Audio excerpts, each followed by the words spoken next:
grâce à mon copain et ami Florent, moi je vais tondre le mouton et lui il va faire quelques petits pompons.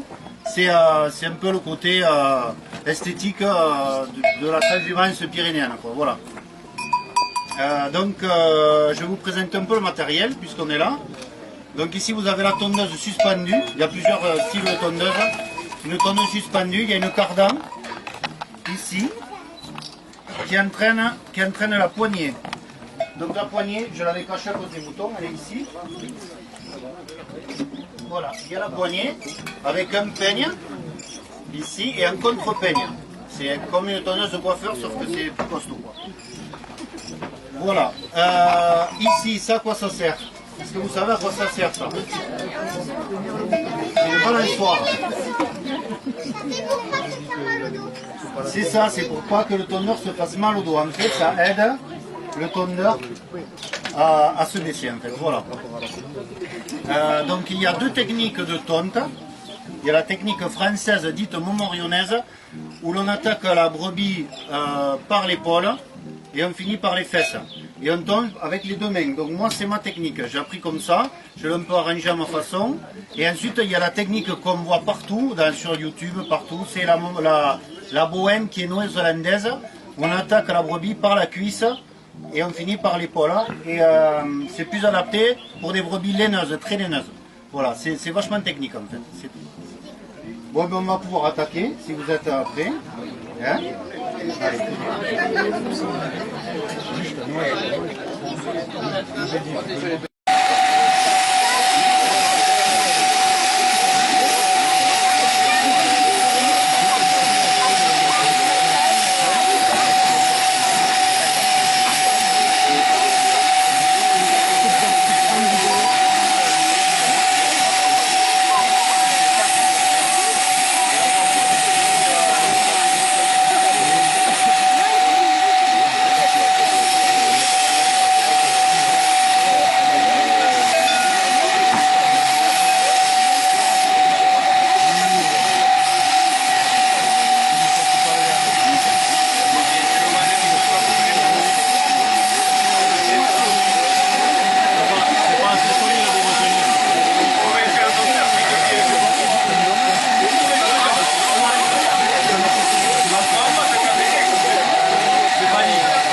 Avec la courbe de la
Et de loin. Il est content. Il est fou. Il est content. On va lui faire la quête pour il va finir comme sportif. Oh, tu Vraiment ça, c'est Et quoi, tu es plus drôle, hein? c'est les géants qui font la chaussée de l'esprit.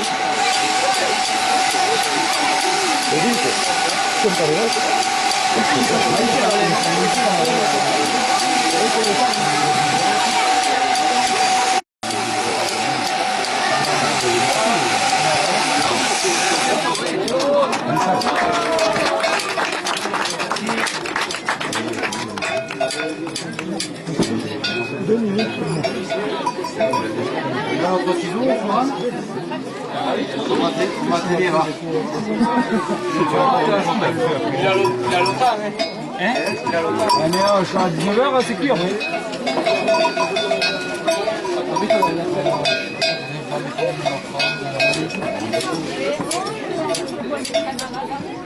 Taille pas faux, celui-là, moi. Taille un peu moins. Et le pape, il est où? Allez,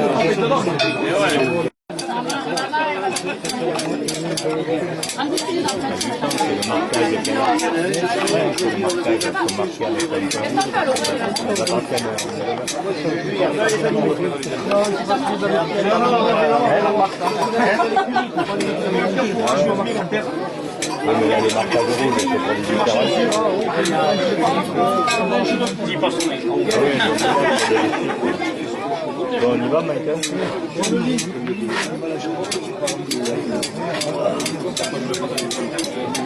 Et puis ça marche à l'odeur. Si je prends une odeur de nôtre, c'est un métier. C'est un métier, c'est une passion. C'est la passion, je crois, qui vous guide. Sinon, bah après, c'est le métier passion, sinon tu ne le fais pas parce qu'on passe le temps de dingue. Vous êtes sur la route en permanence, vous. Hein. On est, voilà, mais bon, après, on est ça. Après des jours comme aujourd'hui, on peut partager notre métier, c'est important. Moi, je trouve que c'est important de véhiculer notre passion. Alors là, nous avons vu la tonte d'une partie.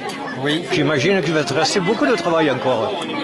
Alors ouais, avant la transhumance, donc il faut, donc on les vermifuge, on les tond, on va les marquer à nos initiales pour les reconnaître à la montagne, puisqu'on mélange les troupeaux, donc on va les marquer.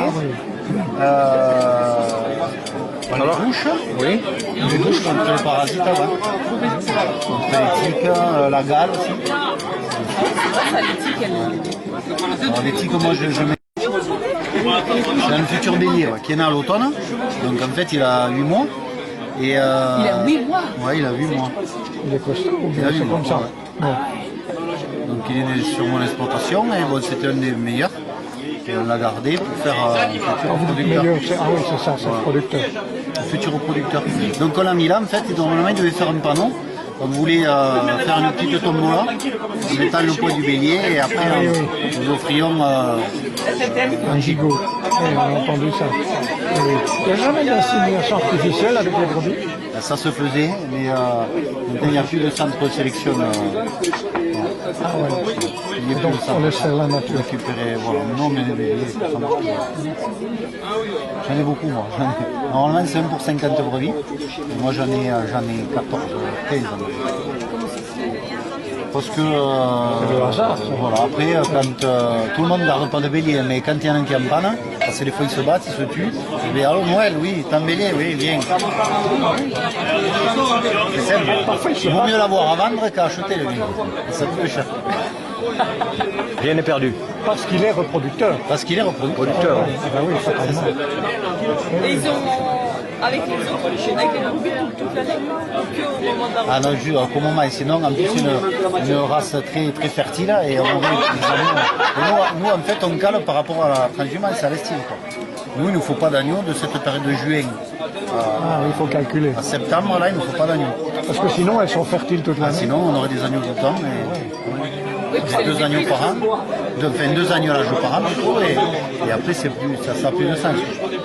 Pourquoi? Parce que ça épuise la bête ou bien... Ça épuise la bête, et puis après, qu'est-ce qu'on va en faire avec? Nous, l'été, on est dans une vallée assez étroite, on fait passer le fourrage pour... Si on a les brebis en bas, on peut faire du fourrage pour l'hiver. Voilà, c'est en fait, c'est Ah oui, il faut réguler. oui, c'est ça. Bien Noël, je te remercie pour cet après-midi pour nous avoir expliqué donc tout le cheminement de la tonte, fort agréablement du reste, et je te souhaite beaucoup de bonheur dans les estives. Merci, Christian. Merci. Au revoir et au plaisir. Je te souhaite un bon été. Il n'y aura pas trop d'attaques. Voilà. Merci encore. Merci.